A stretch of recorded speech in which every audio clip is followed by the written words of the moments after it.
우리가 앞서서 히브리서에 나와 있는 구원론의 논쟁을 한편 살펴봤는데요. 2장, 6장, 그리고 10장도 논쟁의 부분이 있어요. 우리 26절 개역성경 봐요. 시작. 우리가 진리를 아는 지식을 받은 후 짐짓 죄를 범한 즉 다시 속지 않은 제사가 없고, 구원의 취소를 이 구절로도 얘기를 합니다. 우리 시온성경 봐요. 만일 우리가 진리를 알게 된 후에도 일부러 계속 죄를 짓는다면 그 죄를 씻을 제사는 없습니다.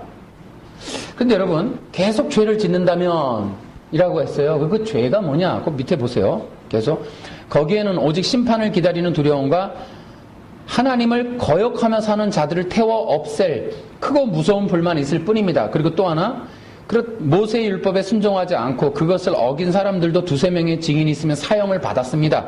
그렇다면 하나님의 아들을 공경하지 않는 사람들은 어떻겠습니까? 그들은 자기를 거룩하게 한 언약의 피를 별것 아닌 것으로 여기며 은혜의 성령을 욕되게 하였습니다. 따라서 그들은 더 큰 벌을 받게 될 것입니다. 이거거든요. 그 29절에 보면은 하나님의 아들을 공경하지 않는 사람들은 어떻겠습니까? 또 뭐라 그래요? 그들은 자기를 거룩하게 한 언약의 피를 어떻게 해요? 별것 아닌 것으로 여겼다. 아까 6장과 비슷한 거예요. 그렇게 하나님께서 우리들을 찾아와 주셔서 여러 가지로 감동하시고 참여시켜 주신 여러 가지 은혜의 이 도구들을, 또 은혜의 방편들을 별것 아닌 것으로, 구원을 등한히 여기고 그 구원을 별거 아닌 것으로 여기는 그런 사람들은 벌을 받게 될 것이다. 여기에 무슨 구원의 취소가 들어가요? 전혀 그 얘기를 하고 있지 않아요. 분명하게 26절에서 계속 죄를 짓는다면이라는 뜻이 뭐냐? 하나님을 거역하는 것과 하나님의 아들을 공경하지 않는 거예요. 그러므로 인하여서 또 그들은 어때요? 언약의 피, 거룩하게 한 언약의 피를 별것 아닌 것으로 여기는 것. 결국 그것으로 뭐예요? 은혜의 성령을 욕되게 하는 자들이에요. 그러니까 예수님을 믿은 자들이 아니라니까. 하나님의 아들을, 어떻게 예수님을 공경하지 않는다는 거예요. 그런 자들이 히브리 교회 안에, 공동체 안에 있었다는 거예요. 누구 이름으로? 교인이라는 이름으로. 자칭 나도 구원받았었다라고 말하는 거짓 회신자들의 이름으로 그러한 잘못된 가식적인 모습으로 교회 히브리 공동체 안에 있었다는 거예요. 그들이 곧 끝에는 뭐한다? 배교한다. 그러니 그들이 받을 형벌은 엄청나게 클 것이다 라고 얘기해 준다는 거예요. 이해되시죠? 그래서 앞서서 제가 말씀을 드렸듯이 성경의 진리와 우리가 충돌나는 건 뭐냐? 우리는 성경을 무조건 교인, 구원받은 자라고 단정을 하고 보고, 그런 이유 중에 하나는 우리는 교회 그러면 다 구원받은 걸로, 교회 참석하면 다 구원받은 걸로, 교회에 나와서 예배 참석 한번 한 걸로, 영접기도 한번 한 걸로 다 교인이라는 생각을 은연중에 한단 말이에요. 그런 잘못된 관념을 가지고 또 성경을 봐요. 그러니까 성경은 마치 구원받은 자들에게만 주는 걸로 이게 인식을 한단 말이에요. 그러나 성경의 관점은 마태복음에서도 알곡과 가라지가 있다고 얘기하고, 또 비유에서도 양과 염소가 있고, 또 지혜로운 자, 미련한 자가 있어서 분리되고 또 분별되고 또 가려지게 되는, 골라지게 되는 그런 일이 있을 거라는, 또 그리고 교회 안에 거짓 선지자, 거짓 선생이 있다라는 시각을 성경이 늘 말해주므로 성도들에게도 교훈이 돼요. 성도들도 교회 안에 있는 사람은 다 천사, 교회 안에 있는 사람은 다 구원받은 자, 이런 개념이 아니라 뭐라 그래요? 교회에도 뭐가 있다? 알곡과 가라지가 있을 수 있다라는 거예요. 참과 거짓이 섞여 있다. 그러니까 성도들도 어떻게 하라? 깨어 있어라. 또 어떻게 해요?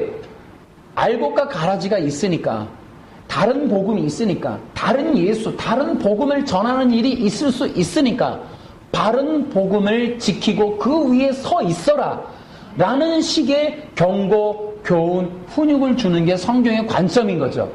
무조건 다 구원받은 자인 걸로 치고 얘기하는 게 아니란 말이에요. 그러니까 히브리서에서도 그런 객관적인 명령을 주는 거예요. 객관적인 교훈을 주는 거예요.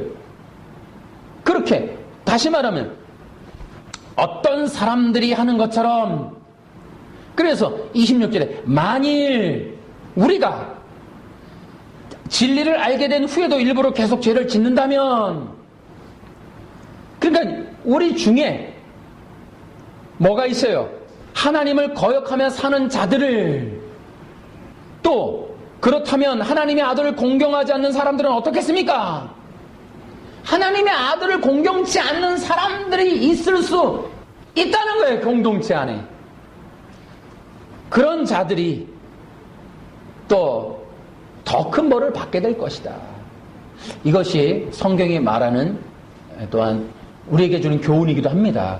그러니까 우리는 명백하게 히브리서에 나와 있는 이러한 논쟁의 이런 본문들은 전혀 히브리서 자체의 관심은 구원의 취소나 구원을 잃어버리시다라고 하는 관점을 가지고 있지 않다는 거예요. 그러한 관점이 아닌 정말 구별되는 복음을 전하고 있을 뿐이다 라는 거예요.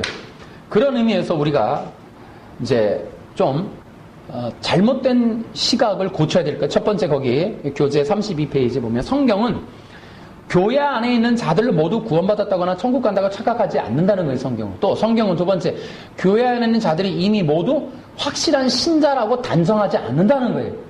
가짜도 있을 수 있다고 염두에 두고 있다는 거예요. 또 성경의 관점은 교회에 대한 경고입니다. 교회 안에 있는 자들에 대한 경고입니다. 이미 교회 안에 있는 사람들은 안정하고 안전하니까 다른 거에 대해서 교회 안 다니는 사람들에 대한 얘기가 아니란 말이에요. 교회 안에 거짓된 자들이 있으니까 거짓된 진리를 따라가지 말아라 하고 바른 복음을 계속해서 전해주고 있고 바른 복음을 전하는 싸움을 하고 있다는 것이에요. 그런 것을 이런 시각을 갖지 않으면 구원의 취소를, 그 오해를 해결하기가 어렵다. 그래서 이 사복음서나 바울서신 여러 가지 서신서에서 이미 교회 안에 다른 복음, 다른 예수, 다른 영이 존재한다는 것을 항상 염두에 두고 글을 쓰고 있다. 그래서 교회 안에서 성도들이 뭐 해야 된다? 영적인 전쟁, 영적인 싸움, 영적인 분투를 하라는 거예요. 그래서 진정한 신앙의 길을 자꾸 제시하고, 그러니까 진짜 성도들은 어떻게 해야 된다? 참고, 견디고, 인내하고, 승리해라. 그리고 진정한 성도들이라면 더욱 열심을 가지고 구원의 길을, 멸류관을 향해서 주께서 주실 상을 바라보고 달려가라 라고 얘기를 해준다는 거예요. 이미 얻었으니까 너희들은 이제 관계없다. 너희들은 편히 지내도 된다. 이런 얘기는 성경이 하고 있지 않아요. 칼빈주의는 이제 구원받았으니 아무렇게나 살아도 됩니다. 막 살아도 됩니다. 이렇게 얘기한다고 하는데 전혀 근거가 없는 얘기예요. 칼빈주의가 그렇게, 칼빈주의에서 성화론이 강조되고 있다는 걸 기억하셔야 돼요. 오히려 칼빈주의, 개혁신학에서 성화의 교리가 더 많이 발달돼 있어요. 죄와의 싸움, 영적인 전쟁에 대한 이야기는 개혁주의가 더 많이 말해요. 알미니안보다. 그러니까 칼빈주의는 예수 믿고 난 후에 이제 막 살아도 됩니다. 여러분은 구원은 끝났으니까 이제 따놓은 당상이니까 여러분은 어떻게 살아도 구원은 뭐 잃어버릴 일이 없습니다 라고 가르쳤다고 하는 말은 거짓이에요. 그거는 정말로 심하게 얘기하면 사람들을 현혹시키는 사기에 불과한 거예요. 저도 사역자 생활을 꽤 오래 했지만은 단 한 번도 여러분 막 사세요라는 말을 해본 적이 없어요. 그렇게 할 수도 없습니다. 여러분 이단 종파도 그렇게는 말하지 않아요. 어느 종파, 심지어 내가 볼 때 뭐 하나님의 교회, 여호와 증인 뭐 어디를 가도 여러분 구원받았으니 막 사세요라고 가르치는 교단이 과연 있겠나. 심지어 신천지도 여러분 윤리 지킬 필요 없어요. 윤리적인 삶은 필요 없어요. 구원받았으면 다 끝난 거예요. 막 사세요. 죄 짓고 살아도 돼요. 이젠 죄에서 여러분 떨어졌으니 이제 죄 문제는 관계없어요. 여러분은 구원은 받았으니까 죄 막 지세요. 신천지도 그렇게 안 가르칠 것 같은데요, 내가 볼 때. 어찌 칼빈주의가 그렇게 말한다고 거짓으로 그렇게 말하는지, 그건 악한 거다라는 거예요. 절대 그렇게 하지 않습니다. 그래서 오히려 이 바울 서신이나 또 특히나 이 예수님이 말씀하셨다고 하는 마태복음의 천국 비유 보세요. 마태복음 25장에 뭐라고 해요? 얼마나 위험천만한 얘기를 해요. 10명이 다 자고 있는데 다 괜찮았는데 다 똑같은 줄 알았는데 예수님이 올 때 기름 준비 안 했다고 떨어져. 그러면서 뭐라 그래요? 깨어라, 준비해라. 여러분, 이러한 성경을 설명할 때 어느 교파가, 어느 교단이, 어느 주의자들이 막사세요라고 말했겠어요? 그러면서 그 본문을 가지고 뭐라고 설명했겠어요? 주의하세요, 준비하세요, 깨어있으세요, 기도하세요, 봉사하세요, 예배드리세요, 열심을 내세요, 선하게 사세요, 말씀에 순종하고 사세요. 이렇게 얘기하지 않았겠어요? 어떻게 칼빈주의라고 윤리가 없다고 막 사세요라고 말했겠어요? 절대 그렇지 않다. 잘못된 얘기다. 오히려 성경에 있는 내용과 함께 아울러 영적인 긴장감을 갖고 말씀에 순종하는 삶을 살기를 촉구하는 것이야말로 개혁주의가 하고 있는 일이다 라는 것을 우리 기억합시다. 우리 모두가 지금 그렇게 해야 돼요. 그래서 특별히 이제 우리가 개혁해야 될 것들이 있어요. 뭐냐? 무엇을 개혁해야 되느냐? 교회 안에 있다고 모두가 구원받았다거나 천국 갈 거라고 착각하는 잘못된 기독교 인식은 우리 개혁합시다. 그런 건 잘못된 거예요. 누구나 한 번 교회 참석했다고 되는 게 아니에요. 또 교인에 대한 이해를 우리 바꿔야 돼요. 이제 여러분, 최근에 제가 이제 우리가 성화를 얘기를 하고 있는데요. 우리가 구원론을 개혁하는 데 있어서 관건은 뭐냐면은 무엇을 통해서 우리가 가진 잘못된 구원론을 고쳐야 되느냐? 여러분, 한 번 구원이 영원하다 말았다, 이것만으로도 사실은 어떻게 보면 밤을 샐 거예요.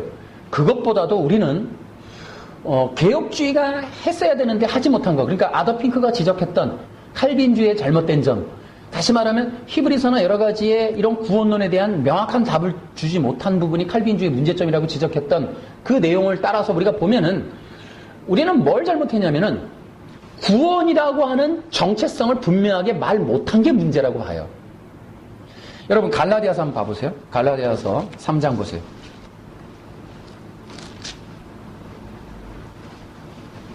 3장, 쉬운 성경으로 보는 게 더 쉬울 것 같아요. 뭐 다른 분들 개혁 성경 봐도 되지만 우리는 먼저 이걸로 가겠습니다. 자, 3장 찾으셨죠? 26절 다 같이 시작. 여러분은 그리스도 예수를 믿는 믿음을 통해 하나님의 자녀가 되었습니다. 아멘.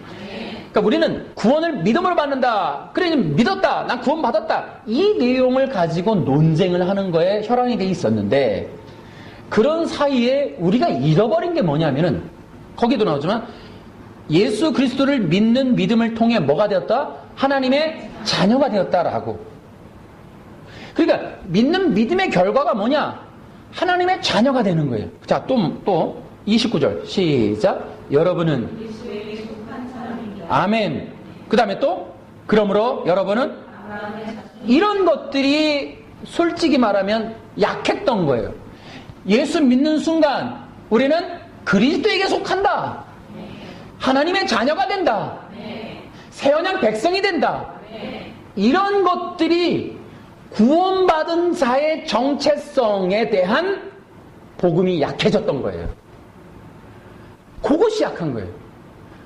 그와 아울러 정체성을 분별 못하니까 예수를 믿고 난 교회를 다니기 시작한 성도들이 교회를 다니기 시작한 이후, 예수님을 믿고 난 이후에 뭐 하며 살아야 될지에 대한, 다시 말하면 사명의식에 대한 정확한 안내가 없었다는 거예요. 그러니까 예수 믿고 나면 교회 봉사, 11조, 주일 성수, 이것밖에는 모르는 거예요. 성경적인 영적 사명에 대해서는 우리가 말하지 못했던 거예요. 또 아울러서 신분, 정체성, 그 다음에 사명, 또 하나가 뭐 있냐면 예수를 믿고 났을 때 예수를 믿는 것 때문에 얻어지는 어떤 것들, 주어지는 열매, 결과들에 대한 것. 예를 들면 권능, 권세, 이런 것들에 대한 성도들이 받을 수 있는 성령의 기름 부음 안에 있는 우리에게 주시는 영광된 권능에 대해서는 우리가 말하지 못했다는 거예요. 그래서 영적 사명, 영적 사역에 대해서 그것을 모르게 된 거예요. 사실은 구원을 받은 자가 어떤 자를 모르니까 취소다 아니다를 말할 정도예요. 구원받은 자가 누군지가 밝혀지고 어떤 능력을 받은지를 밝혀지고 그 능력으로 무엇을 하며 사는 자들이 되었는지를 알게 되면 우리는 취소 문제를 논할 가치조차 없어지는 거예요. 그래서 예를 들어 이런 거죠. 성도의 정체성과 사명의 회복. 아멘? 그 다음에 이제 이런 것들을 가지고 또 어떤 분은 이렇게 얘기해요. 저는 이제 성도의 정체성 그랬거든요. 영적 정체성. 또 성도들의 사명의 회복 이렇게 얘기를 했는데 어떤 분은 신분과 권세의 회복 이렇게 얘기하더라고요. 지금이 그런 때라는 거예요. 지금이. 그러니까 우리는 구원의 취소를 넘어서서 구원이라고 하는 부분에 대한 정확한 안내가 부족했다. 예수를 믿는 믿음이 결과적으로 믿는 자들에게 어떤 결과를 초래했는지를 모르게 된 거예요. 그러니까 성도들이라고 하는 교인이라는 분들의 마음속에 나는 누구다가 없는 거예요. 그러니까 교회 예배 관람이 전부가 된 거예요. 그리고 예배 관람하는 자들, 한 번이라도 교회에 발을 들여놓은 자들을 암묵적으로 그냥 교인이고 그들은 구원받았고 그러다가 그들이 윤리적으로나 또 교회를 추석하지 않거나 그들이 범죄했거나 이러면 또 구원의 취소. 그거 봐라. 성도들도 구원을 잃어버린다. 이런 식으로 해버린 거예요. 전혀 한 번도 예수 믿은 적이 없고 크리스찬이 돼본 적도 없고 예수님을 아는 것도 없고 복음을 들은 적도 없는 사람들이 단순히 교회 한번 나왔다고 해서 그들의 모든 정체성을 구원받은 자 이렇게 정의해버리면은 당연히 구원의 그들의 불출석이나 신앙을 버리는 거나 다른 종교를 가버리거나 윤리적으로 타락하면 믿는 자도 지옥 가버린다. 이렇게 나온단 말이죠. 그러나 성경이 말하고 있는 건 예수를 믿는 순간 성령을 받고 성령을 받을 때 하나님 앞에 의로운 자가 되고 하나님 앞에 아브라함의 자손이 되고 또 아브라함의 자손이 된 자들이 하나님께서 약속된 능력, 예를 들어 아담이가 잃어버렸던 뭐예요? 영광과 권능과 권세와 권위, 이런 모든 성도들이 그것이 어디? 성령의 기름 부음 안에 회복되죠. 성도들은 누구예요? 영적인 제사장, 왕, 선지자의 권능이 우리에게 온단 말이죠. 그래서 성도들도 누구나, 목사님만 아니라 누구도, 여러분도 누구나 마귀를 쫓을 수 있고 누구 이름으로? 예수의 이름으로. 성령 받은 자들은 예수님의 이름으로 귀신을 제어하고 복음을 선포하고 질병을 고치고 하나님 앞에 여러분들이 권능을 가진 자로 삶을 살 수 있습니다. 그런 자들은 믿는 자들이 받을 수 있는 뭐예요? 성령의 결과란 말이야. 그렇게 사는 성령의 기름 부음 안에 사는 자들이야말로 진짜 성도들이다. 그런 자들이 성령의 기름 부음 안에 사는 자들의 그 구원은 하나님이 책임지신다. 하나님의 주권 아래 그들의 구원을 하나님이 완벽하게 책임지시고 완성하실 것이다. 라는 것이 우리 개혁주의의 신앙의 구원론의 입장이에요. 그들이 잃어버린, 그래서 지금 이 시대적으로 지금 다시 한번 뭔가 이슈가 바로 그런 거예요. 구원의 취소 논쟁을 넘어서서 성도들이 잃어버린 것, 듣지 못했던 것, 가져보지 못했던 것, 한 번도 누려보지 못했던 것, 신분, 자녀의 권세, 하나님의 자녀가 되는 권세, 하나님을 아빠, 아버지라고 부를 수 있는 자녀의 권세, 하나님과 영적인 교제를 나눌 수 있는 권세, 하나님 그리스도 안에 속한 사람으로서 영적인 권능을 가지고 우리가 살아갈 수 있는 그런 놀라운 능력을 가진 존재로서의 성도라고 하는 것이 바로 세워지면 우리는 구원론에서 흔들 일이 없다라는 거예요.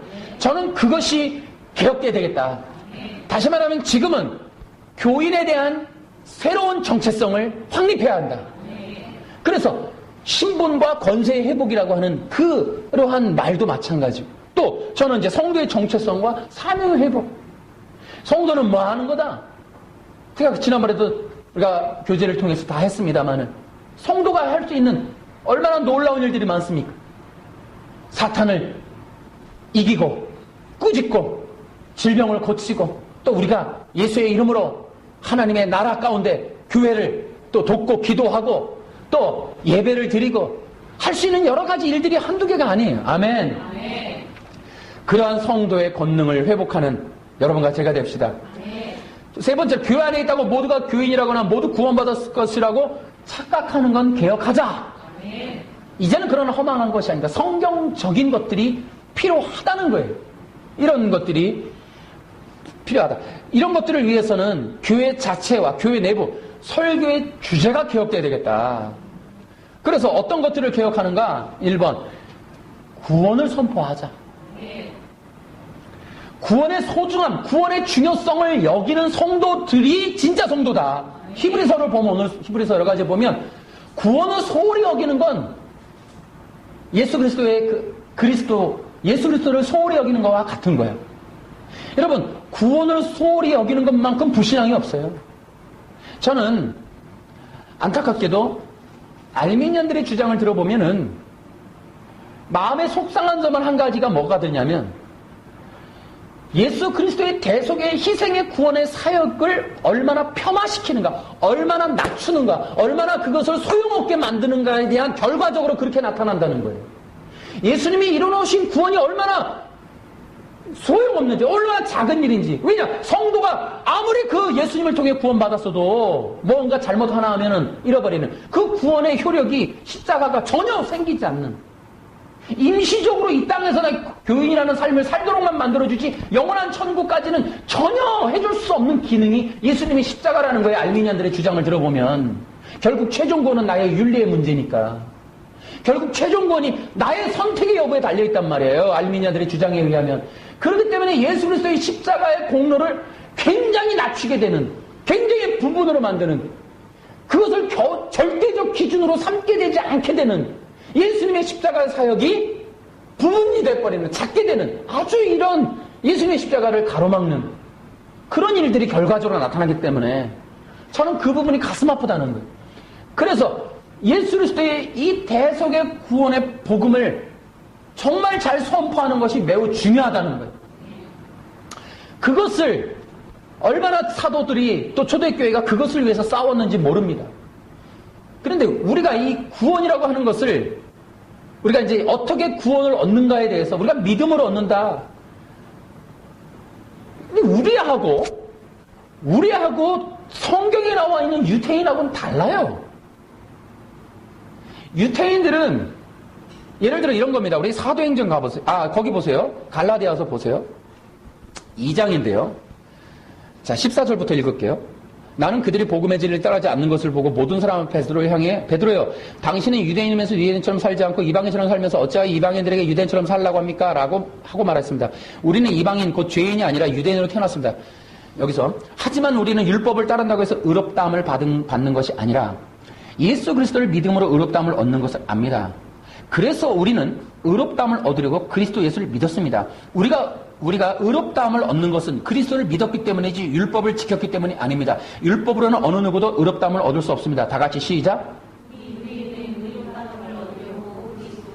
네. 이게 유태인들이에요. 그들이 예수님을 믿는 것은 하나님 앞에 어떻게 의롭게 될 것인가에 대한 그 결정이란 말이에요. 일부에서는 유태인들이 율법을 지켰기 때문에 나는 의롭게 될 것이다 라고 여긴단 말이에요. 그런데 여기서 바울은 뭐래요? 우리는 유태인이지만은 어떻게 하면 의롭게 될 것인가에 대해서 예수님을 통해서 의롭게 됨을 믿기 때문에 예수님께 나왔습니다. 이렇게 말한단 말이에요. 그러니까 그들이 예수님을 믿을 때 예수님을 통해 의롭게 된다고 하는 것을 믿는 거예요. 그 믿음이 구원 얻는 믿음이라는 거예요. 그래서 그것 때문에 보세요. 자, 6절. 성경에도 아브라함에 대해서 같은 말씀이 있습니다. 아브라함이 하나님을 믿으니 하나님께서 아브라함의 믿음을 받아주고 그를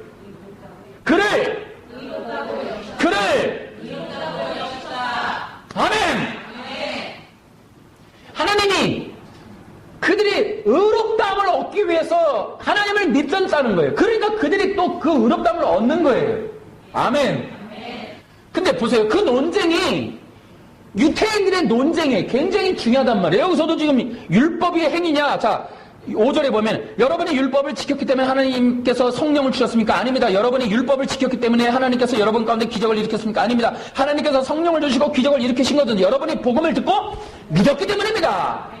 아멘. 이 믿음으로 말미암아 우리가 의롭다함을 얻느냐.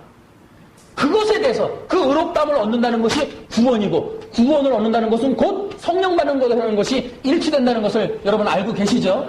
유태인들의 의식은 그랬단 말이에요. 그 얘기가 사도행전 15장에 또 나와요. 가봐요. 보세요. 사도행전 15장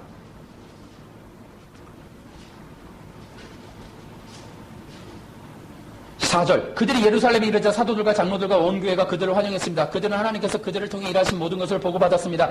그런데 바리새파에 속해 있다가 신자가 된 사람들 중에 어떻게 해요? 바리새파에 속해 있다가 신자가 된 사람들 중에 이방인들도 할례를 받아야 하며 모세의 율법을 지켜야 합니다 라고 주장하는 사람들이 있었습니다. 사도들과 장로들이 이 문제를 의논하러 모였습니다. 많은 토론이 있은 후에 베드로가 일어나 말했습니다. 형제 여러분, 하나님께서 얼마 전에 여러분들 중에서 나를 선택하시고 이방인들에게 복음을 전하게 하셔서 그들도 이 복음을 듣고 믿게 하신 것을 여러분들도 아실 겁니다.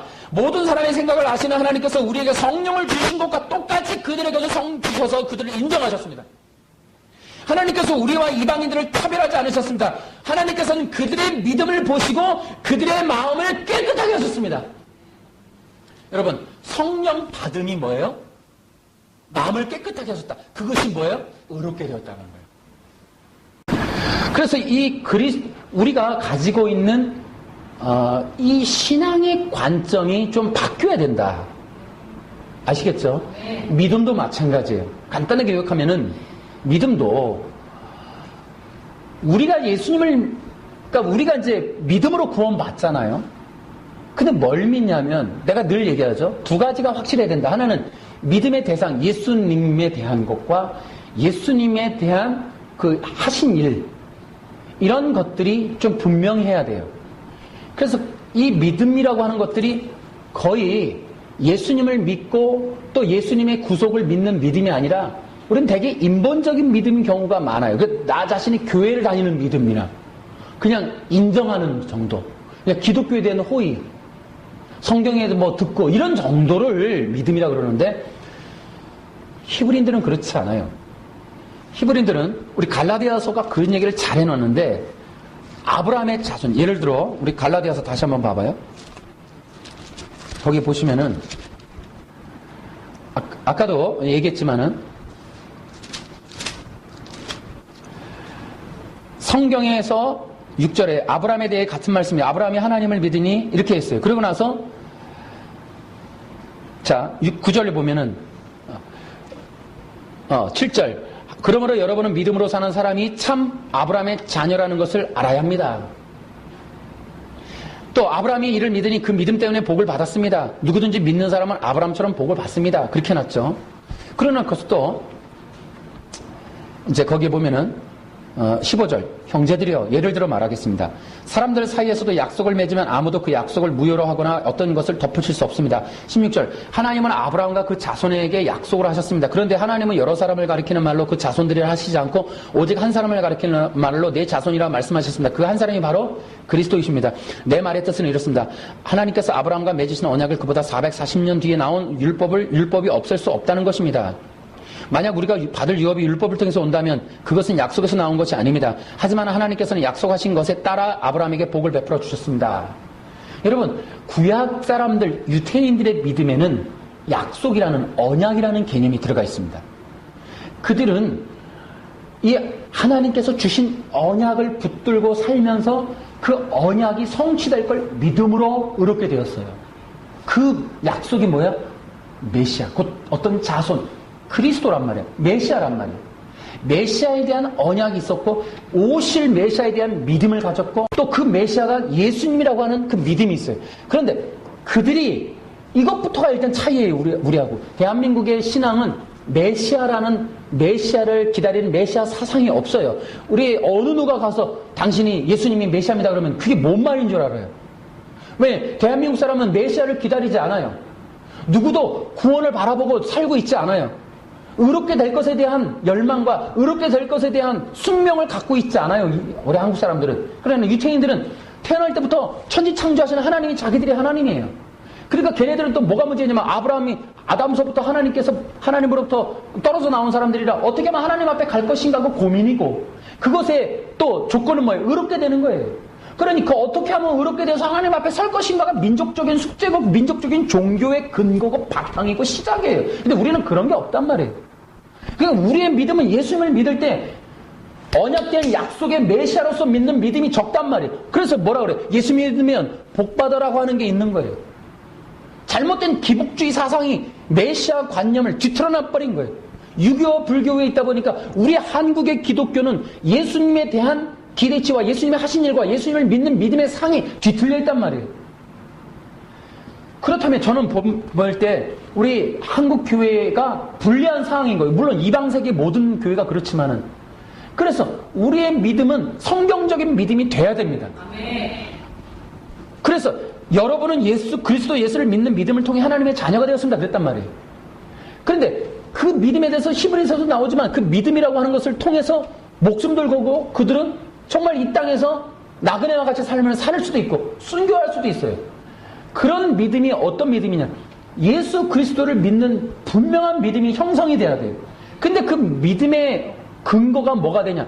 다시 말하면 메시아를 왜 기다렸느냐? 그들은 죄와 사망의 권세 가운데 구원해줄 누군가가 오신다는 거예요. 그러니까 그들이 예수님을 믿을 때 죄와 사망의 권세에서 구원받을 것에 대한 기대치, 그것에 대한 주인공이 바로 예수님이기 때문에 예수님을 믿음으로 우리가 구원받는다라는 그 의식이 있는 거예요. 아멘? 근데 우리는 예수님을 믿을 때 죄와 사망의 권세에서의 구원이라는 의식이 약하단 말이에요, 지금. 그래서 우리의 그 복음이라고 하는 수준이 성경의 수준으로 돌아가야 된다라는, 그래서 복음의 회복인 거예요. 우리가 여러분 반드시 복음은 영혼이 구원받을 수 있는 복음이어야 됩니다. 단순히 교회에서 듣기 좋은 소리로서 교회에서 하는 소리라고 복음이 아니라 영혼이 구원받을 수 있는 말씀의 그 소식이 복음이어야 돼요.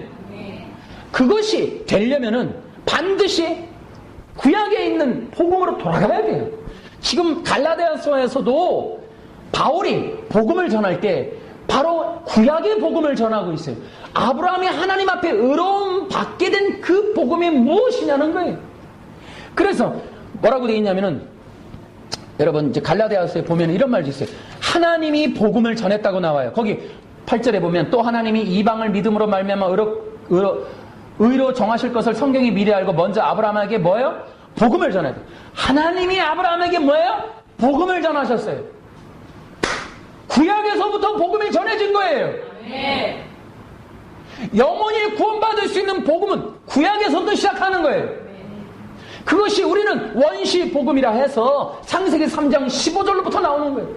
창세기 3장 15절에 여자의 후손으로 예언된 그 메시아가 죄와 사망의 것에 뱀의 머리를 깨뜨리실 분이라는 것이 약속되어 있단 말이에요. 그분이 오셔서 우리를 죄와 사망에서 사탄의 권세에서 구원하신다는 겁니다. 그것을 믿음으로, 그리스도를 믿음으로, 그 여자의 후손을 믿음으로 믿는 자가 구원을 받고 구원을 받은 그들을 하나님의 자녀라고 일컫는다는 거예요. 그러면 단순히 예수님을 믿는다 라는 것만으로도 우리가 구원을 받는다는데 왜 어떻게 해서 믿는 것만으로도 우리가 구원을 받을 수 있느냐? 바로 하나님이 그걸 정해놓으셨어요. 믿음을 통하여 그리스도와 연합되는 원리를 만들어 놓으신 겁니다. 아멘. 그 여자의 후손과 영적으로 연합하는 자들이 예수님 안에서 십자가에서 죽고 예수님 안에서 십자가에서 부활하게 만들어서 그들이 죽을 걸 예수님이 대신 죽고 그들이 그 안에서 그리스도의 부활 안에 영혼이 살아날 수 있도록, 그래서 그것만으로도 우리는 아무것도 한 것이 없는데 그리스도를 통해서 하신 일을 통해 죄와 사망의 권세를 깨뜨리시고 우리를 그저 구원하시는 것, 그분을 믿는단 말만 해도, 그래서 우리가 말만 해도 된다는 거지 다른 인간의 공로를 배제하기 위해서 하는 말이지 값싼 구원 때문에 그런 건 아니라는 거예요. 그래서 우리로 하여금 믿음은, 진정한 믿음은 그리스도와 연합시킨다는 거죠. 이것이 진정한 구원의 복음이에요. 그래서 내가 믿을 때에는 반드시 구원 얻을 믿음에는 예수 그리스도를 나의 구세주로서 믿어야 돼. 나를 죄와 사망 가운데 건져주실 분으로, 그 구세주로 믿어야 돼. 근데 참다운 믿음의 결과는 성령의 역사야. 그럼 성령의 역사 가운데 우리들로 하여금 영적인 신분을 회복시켜줘. 그래서 진짜 구원을 받을 믿음을 가진 자들의 특징은 성령 안에서 하나님의 자녀의 권세를 갖고 살아. 할렐루야. 성령의 열매가 나와. 성령의 역사가 나타나. 그들이 그런 왕과 선지자와 제사장의 능력을 갖춘 삶을 살게 된다는 겁니다. 이것을 이방인들에게 그나마 열어놓으신 거야. 이방인은 우리에게. 그래서 우리로 하여금 이방인이어도 구원을 얻을 수 있는 길은 예수님을 믿는 거라는 거예요. 다른 어떤 길도 없어요. 그래서 오직 우리의 갈망은 예수님께 연합하는 거야. 우리의 갈망은 예수님의 십자가를 통해서 구원받는 거예요. 그래서 그들이 성령으로 인도함 받는 자들의 특징이 예수 그리스도를 갈망한다니까요. 오직 그들은 진정한 믿음이 있는 자들은 예수님만을 주장합니다. 그리고 진짜 예수님을 믿는 자들은 예수님을 믿으며 예수님의 인도함 받으며 삽니다. 그것이 진짜 믿음이야. 그래서 그리스도와 연합한 자들은, 믿음으로 그리스도와 연합한 자들은 믿음으로 연합한 자의 삶을 삽니다. 반드시 진정한 믿음은 예수님과 연합된 삶을 살게 된다는 겁니다. 이것이 진정한 이 복음, 우리가 전해야 될 복음이고 우리의 개혁해야 될 문제라는 거예요. 그래서 저는 교회가 이러한 구원을 선포하는 것이 시대적인 개혁이다. 교회 개혁이다. 바른 복음을 선포해서 진정한 성도, 진정한 믿음의 사람들을 계속 콜링해내는 것. 교회 안에 있는 이 사람들을, 제3의 사람들, 그러니까 교회 안에 있는 사람들을 우리는 제3의 사람들이라고 불러야 해요. 무조건 교인이라고 말해서는 안 돼요. 성도, 구원받은 자라고 말하지 말고 교회 안에 있는 자들 중에, 그들 중에 진정한 믿음의 사람들을 콜링해내는 일을 하기 위해서 복음을 선포해야 합니다.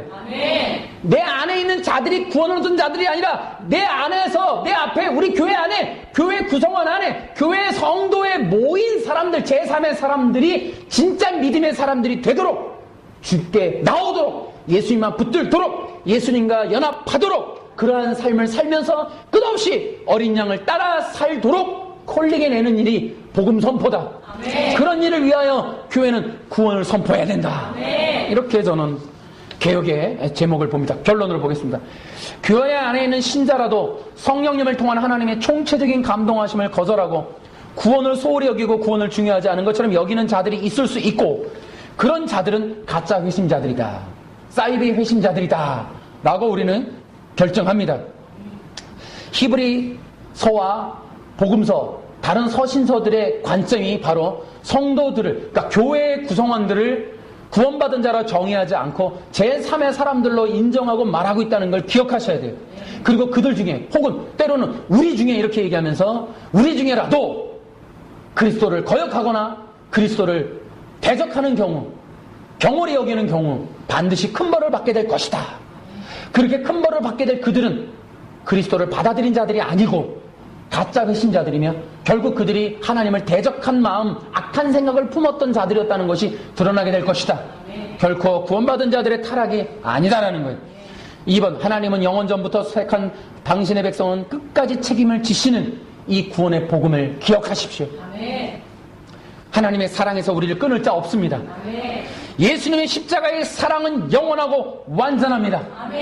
우리 해볼까요? 시작. 예수님의 십자가의 사랑은 영원하고 완전합니다. 아멘. 결코 바뀌지 않습니다. 인간을 죄에서 구원하는 것은 오직 예수님의 십자가의 구원밖에 없습니다. 또한 그것을 통한 구원의 방법은 믿음밖에 없습니다. 그 믿음이 비록 우리가 마음으로 믿고 입으로 시인하는 과정이지만, 그러나 그것이 형식적이라면 가짜 회심자일 거고 나중에 분명히 배교하는 걸 나타날 것이고, 그들은 끝에 악한 생각을 품고 있었던 거짓된 사이비 회심자라는 것이 드러나고, 진정한 믿음을 갖고 있는 사람들이라면 성령 받고 거듭나서 하나님의 자녀의 권세를 회복하여 하나님 앞에 충성하는 삶을 사는 자들, 지혜로운 자들, 양의 삶을 사는 자들, 충성된 봉사하는 자들, 일꾼들로 나타나게 될 것이고 어린 양을 따르는 삶으로 순교의 삶으로 나타나게 될 것이다. 네. 할렐루야. 네. 아마도 진정한 구원을 갈망하는 자들도 이 부분은 좀 부담스러울지도 몰라요. 또 그렇죠? 충성해야 된다. 봉사해야 된다. 또 어린 양을 어디로든지 따라가야 된다. 숨겨야 된다. 이런 말이, 그러나 여러분, 성령 받을 때 진정한 믿음으로 성령 받은 자의 그 풍성한 삶의 맛을 본다면 뒤에 찾아오는 것이 얼마나 큰 영광이 되는지는 그때 가서 알게 될 것입니다. 비록 우리가 연약하여 죄를 짓는다 하여도 우리에게는 이미 승리하신 예수님의 보혈이 있고 예수님의 십자가가 있습니다. 우리에게는 영원한 보혜사신 성령님이 계십니다. 우리의 구원이 보증이 되어 있습니다. 그러므로 우리의 구원이 흔들릴 거라고 생각하지 마시고 우리가 받은 구원을 담대히 누리시고 선포하며 나아갑시다. 히브리서 결론을 우리가 봤지만은 성경 어디에서도 구원받은 자의 구원이 취소된다고 말하는 본문은 단 한 구절도 없습니다. 인간의 잘못된 오해고 잘못된 성경 해석이고 잘못된 이방인적 선입견에 불과한 것이지 성경적 구원은 절대 취소되는 법이 없다. 오히려 우리는 더욱더 진정한 성도로서 예수님을 따라서 이 땅에서 승리하는 성도가 되는 것만이 우리의 남겨진 삶이고, 이제 더 중요한 것은 우리의 영적 신분을 바르게 회복하고 영적인 권능을 가지고 영적인 사명을 감당하는 진정한 성도와 교회가 되기를 주 예수님의 이름으로 축원합니다. 할렐루야. 주께 영광의 박수로. 아멘.